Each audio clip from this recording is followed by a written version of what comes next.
Good day everybody. I'd like to show you today our off-grid hot water and heating system. I don't know that it's unique, but it works for us. It's a really good old system. It starts with this Villager wood burner. He's 13.5 kilowatts I believe, and it puts 11 into the water. It's got a water jacket right the way around it and over the top, and it heats the water up really quickly. We've got 7 or 8 I think it is, radiators in the house, and they get really hot, and all the hot water, all the domestic hot water you could ever need. And here we are down in the engine room. Might make some of you smile a bit. The two pipes here, that one and that one, come from the Villager through that wall there that's about 1 metre thick and goes into our front room where the fire is.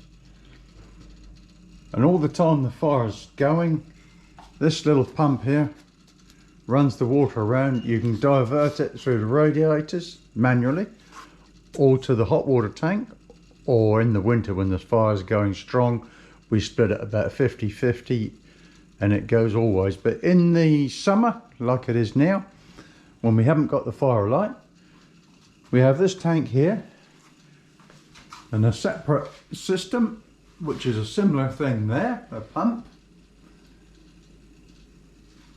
and a little controller there, and that goes outside. The pipes go along the top there through that wall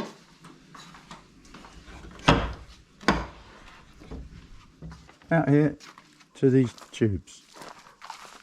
There's only a small bank of tubes, but do they ever work well? We don't need that piece of ivy there messing about with it. There's 2, 4, 6, 8, 10, 12, 14, 16, 18 tubes there. And on a day like today, it's a bit overcast, but it's fairly bright. That water gets middling hot. It does work even in the winter, but of course with the firelight it's overridden. It doesn't really do much at all. This does have an electric element in there as well that we do occasionally put on, but there's not much sense to put that on because you use your hot water in the evening for a shower, and then that of course cuts in, and all day long when the sun's shining you make hot water, but it's all, you've already used the electric, so it's better to leave that off. Just let it heat up next day, and generally that will keep us, the two of us, in all the hot water we need.